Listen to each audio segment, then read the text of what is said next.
کس طرح سے دیکھتے ہیں امریکہ ایران کے درمیان جو معاہدہ ہو رہا ہے، اس میں پاکستان کا کردار کتنا اہم، کیا چیلنجز پاکستان کے لیے مزید ہو سکتے ہیں جب یہ مذاکرات دوسرے مرحلے میں داخل ہوں گے؟ اور ٹائم ڈپلومیسی کی بھی بات ہو رہی ہے ہیڈ لائن ڈپلومیسی کی، کہ پاکستان نے اس کو اگنور کیا، اس کے بجائے پاکستان نے خاموش سفارتکاری کو ترجیح دی ہے. کس طرح کردار دیکھتے ہیں؟ جی بالکل، پاکستان نے یہ جو اس وقت ظاہر ہے ابھی جو ہم دیکھ رہے ہیں ابتدائی معاہدہ جو سائن ہوا ہے MOU جو الیکٹرانکلی سائن ہوا ہے، جس وقت امریکنز اور اب تو ایرانینز بھی اس پہ کہہ رہے ہیں، اور فرائیڈے کو اس کی تقریب ہوگی. دیکھیں یہ ہو ہی نہیں سکتا تھا اگر یہ پاکستان کا اس میں جو ہے کردار نہ ہوتا، کیونکہ بہت سے ایسے مواقع آئے کہ ساری ڈپلومیسی اس پہ جو ہے جتنی بھی آن گوئنگ ڈپلومیسی تھی وہ لگتا تھا کہ فیل ہو گئی. ان روڈ بلاکس کے آگے جو بڑے بڑے روڈ بلاکس تھے وہ کیا تھے؟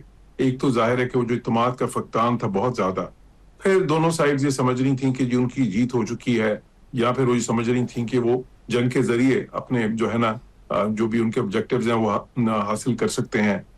پھر اس میں اسپوائلرز کا کردار، اسرائیل کے جیسے اسپوائلرز تھے جو بار بار سبوتاج کرتے تھے جب بھی کوئی راستہ امن کی طرف نکلنے لگتا تھا. تو ان ساری مشکلات، پھر ظاہر ہے کہ اس میں باقی جو ریجنل سچویشن تھی، دیکھیں ماضی کی بہت پرانے جو ہے نا دشمنیاں تھی اس ریجن میں، اسرائیل ایران ایک طرف، پھر ایران اور خلیجی ممالک کے درمیان بھی کوئی ماضی جو ہے بہت زیادہ خوشگوار نہیں رہا. ان ساری مشکلات کے باوجود اور کئی ایسے لمحات جہاں پہ بالکل لگتا تھا کہ اب تو جو ہے نا بات بالکل جنگ کی طرف واپس جائے گی، اور وہ جو سویلائزیشن تباہ کرنے کی باتیں ہو رہی تھی وہاں سے مذاکرات کی میز پہ لے کے آیا. پھر اس کے بعد بھی بے شمار ایسے مواقع آئے کہ جب لگتا تھا کہ نہیں یہ سارا پروسیس جو ہے ڈپلومیسی کا اب اس سے کچھ آؤٹ کم نہیں نکلے گی اور یہ واپس بات جنگ پہ ہی جائے گی. تو اس سے یہ بالکل جونسن اور وہ ڈپلومیسی جس میں کہ بالکل آپ نے صحیح کہا کہ پاکستان کی کوشش بالکل کہیں بھی یہ نہیں تھی کہ کوئی ہیڈ لائنز بنے، کوئی ان کی تعریف و توصیف ہو، کہیں میڈیا لیکس نظر نہیں آئے اس قسم کے جو امریکہ سے ہو رہے تھے، جو ایران سے ہو رہے تھے، پاکستان سے نہیں ہو رہے تھے. پاکستان کی جو ہے نا وہ سفارتکاری تھی کہ جس میں صرف کوشش تھی آؤٹ کمز کی طرف، کوشش تھی کہ کوئی راستہ نکالا جائے، کوشش تھی کہ وہ جو روڈ بلاکس ہیں ان کو اوور کم کیا جائے، اور وہ کامیاب ہوئی. اور اب اس کا ریمارکیبل جو ایک ظاہر ایک منظر ہے وہ جمعے کو انشاءاللہ دنیا دیکھے گی. لیکن ہیونگ سیڈ دیٹ، میں یہ کہوں گا کہ ابھی یہ پہلی منزل ہے جو عبور ہوئی ہے. ابھی اس کے آگے کا جو رستہ ہے وہ بھی بہت دشوار ہے، کیونکہ اس کے بعد جو مذاکرات ہوں گے اس میں جو بہت ہی اہم امور جو ابھی طے نہیں پائے، خصوصاً جو نیوکلیر کے ایشوز ہیں جس کی وجہ سے ہی ساری جنگ ہوئی تھی، وہ تو ابھی طے پانے ہیں. اس میں اب اس میں کیا معاملات ہیں؟ ایک طرف تو وہ دیکھیں وہ جو 7% افزودہ یورینیم کا معاملہ ہے، اس کے کچھ 450 کلو گرام کے قریب جو ناتانز اور اصفہان اور فردو کی نیوکلیر سائٹس میں دفن ہے. دوسری طرف پھر جو 2-3 ہزار کلو گرام اور بھی ہے جو کہ 10% تک افزودہ ہے. پھر اس کے بعد وہ سسپینشن کا معاملہ ہے جو امریکن چاہتے ہیں کہ زیرو انریچمنٹ پہ مانے. اور وہ کیوں اہم ہے؟ وہ اہم اس لیے ہے کہ اگر امریکہ کو وہ نہیں ملتا تو پھر پریزیڈنٹ ٹرمپ کے پاس جواز کیا رہ جاتا ہے ساری جنگ کا؟ پھر تو یہ 3.5% یا 3.67% تک تو JCPOA میں بھی ان پہ قدغن لگی ہوئی تھی کہ اس سے زیادہ نہیں کر سکتے.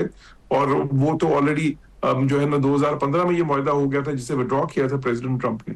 تو پریزیڈنٹ ٹرمپ کے لیے بہت ہی ضروری ہے کہ وہ ان کو زیرو انریچمنٹ والی جو ونڈو ہے وہ سسپینشن وہ 20 سال چاہتے ہیں، وہ بے شک چلیں کم از کم 10 یا 12 سال کے لیے ملے، کیونکہ وہ اسی کو وہ سیل کر سکتے ہیں as some sort of a victory جو ان کو بہت ضرورت ہے اس وقت ان کی جو ڈومیسٹک پالیٹکس ہے اس کی وجہ سے. دوسری طرف دیکھیں ابنائے ہرمز کا جو معاملہ ہے، اب ابنائے ہرمز جو ہے اس وقت تو یہ ساری چیزیں جو ابھی جو اتفاق ہوا ہے ساری چیزوں پہ کہ ابنائے ہرمز کھل جائے گی، بلاکیڈ ختم ہوگا، ان کے کچھ ایسٹس جو ہے انفریز ہوں گے، یہ سارا کچھ عبوری ہے. جو ہے یہ 60 دن کے لیے، 60 دن کے لیے ابنائے ہرمز کھل جائے گی، 60 دن کے لیے وہ بلاکیڈ ختم کر دیں گے، 60 دن کے لیے جو ہے نا اس دوران میں ان کے کچھ ایسٹس انفریز ہوں گے، 60 دن کے لیے جو ہے نا ان کو وہ سینکشنز ریلیف مل جائے گی جس میں وہ اپنی آئل ایکسپورٹس کر سکیں گے اس حد تک. لیکن یہ سارا کچھ کنڈیشنل ہے، یہ سارا کچھ کنڈیشنل ہے اس چیز پہ کہ جو اس کے بعد مذاکرات ہوتے ہیں وہ کامیاب ہو جاتے ہیں. اگر وہ کامیاب نہیں ہوتے تو پھر ظاہر ہے کہ یہ تو سنیپ بیک کلوزز ہیں ساری چیزوں میں. اب کیا سمجھتے ہیں جوہر سلیم صاحب, کیا سیٹ بیکس ہو سکتے ہیں, رکاوٹیں یا ہرڈلز کیا ہو سکتی ہیں معاہدے کی جو کامیابی ہے اس میں؟ آپ سمجھتے ہیں کہ کچھ چیلنج بھی ہو سکتے ہیں بہت بڑے؟ جی چیلنجز تو بالکل, چیلنجز تو بہت اس میں ابھی باقی ہیں, اس لیے کہ دیکھیں مین جو معاملات ہیں وہ تو طے ابھی نہیں ہوئے, نیوکلیر ایشو خاص طور پہ. تو یہ سارے معاملات جن کا میں نے ذکر کیا, یہ سارا بری مدت کے لیے طے ہوئے ہیں نا. اب ابنائے ہرمز کو ہی لے لیں, اگر اس کا معاملہ طے ہونا ہے اور یہ چیز کہ جی وہ بات 27 یا 28 فروری والے جو سچویشن تھی اس سے پہلے کی طرف جائے, یعنی کہ جس وقت ابنائے ہرمز میں بالکل فری تھی, جس طرح پہلے وہ ایک انٹرنیشنل واٹر وے ہے, اس میں ایران کا کسی قسم کا کوئی کنٹرول نہیں تھا, کوئی ریگولیشن نہیں تھی کسی قسم کی, کوئی قدغن نہیں تھی. تو لیکن اب وہ ایران کے لیے اتنا آسان نہیں ہوگا اس کو چھوڑنا, اس لیوریج کو. ایران کو نے جو اپنا دیکھ لیا ایک بار ان کہ کتنا وہ جو ایک قسم کا جو کہا جا رہا ہے نا کہ ویپنائز جو اسٹریٹ آف ہرمز کو جو کر سکتے ہیں, اتنا بڑا جو ان کے ہاتھ میں ایک ہتھیار آ گیا ہے, ایک لیوریج آ گئی ہے, وہ اس کو مکمل طور پر جانے تو نہیں دیں گے اتنی آسانی سے, انلیس کہ ان کو بھی کوئی ایسی چیزیں مل جائیں جو کہ جس طرح وہ تو ظاہر ریپریشنز کی بات کر رہے تھے, اس میں $300 بلین کی بھی ایک بات ہے. اب وہ کس طرح ہوتی ہے, کیا وہ انویسٹمنٹس ہوں گی, وہ پیسہ کہاں سے آئے گا. تو پھر جو سینکشنز ہیں وہ اب سینکشنز ابھی جو لفٹ ہوئی ہے وہ تو صرف آئل ایکسپورٹس کی حد تک ہوئی ہے نا, وہ بھی 60 دنوں کے لیے ابھی تو. لیکن ان کے جو سینکشنز ہیں وہ تو بہت وائڈ جو ہے نا اسکیل سینکشنز ہیں, تو پوری طرح سے وہ چاہیں گے لفٹ ہوں. اسی طرح ایسٹس انفریز ہونے کی جو بھی بات ہو رہی ہے وہ تو ایک لمیٹڈ حد تک ہے. ایران چاہے گا کہ ان کے پورے ایسٹس انفریز ہوں. اسی طرح وہ چاہتا ہے کہ ڈرا ڈاؤن ہو یہاں سے, جو US ملٹری ہے وہ واپس جائے, جو ایکسٹرا انہوں نے بلائی ہے. باقی ان کی بیسز وغیرہ تو ادھر ہیں ہی نا, ان کو بیسز پہ بھی خیر اعتراض ہے, وہ تو میں نہیں سمجھتا کسی طرح بھی واپس بیسز وغیرہ جو ہے وہ ختم ہو سکتی ہیں. تو دیکھیں چیلنج اس طرح, اگر امریکنز کی بات کریں تو وہ 60% یورینیم ان کے لیے بہت اہم ہے. جو 60% افزودہ یورینیم ہے وہ چاہیں گے جو ہے اس کا معاملہ حل ہو, بے شک وہ ڈاؤن بلینڈ ہوتی ہے یا وہ کسی اور ملک کے پاس جاتی ہے. اسی طرح وہ ان کے لیے, جس طرح میں نے کہا پریزیڈنٹ ٹرمپ کے لیے وہ جو سسپینشن ہے کہ 0% انریچمنٹ, جو اصل ان کے لیے سیلنگ پوائنٹ ہوئے گا اس ایگریمنٹ کا, وہ ان کے لیے بہت ہی اشد ضروری ہے. پھر اسی طرح آپ سمجھتے ہیں کہ ایران اس پر راضی ہو جائے گا 0% یورینیم انریچمنٹ؟ ظاہر ہے کہ یہ تو یہ دیکھیں یہ تو ایک گیو اینڈ ٹیک ہے, اس میں جو ہے اگر ایران کو اب کچھ انڈیکیشنز ہیں, ظاہر ہے کہ اگر وہ مکمل سینکشنز ریلیف تو ان کو تبھی ملے گی کہ اگر وہ سسپینشن کی طرف آئیں گے. اسی طرح وہ جو 60% یورینیم کا معاملہ اگر حل نہیں ہوگا تو پھر ظاہر ہے کہ امریکہ بھی ان کے سارے ایسٹس نہیں انفریز کرے گا.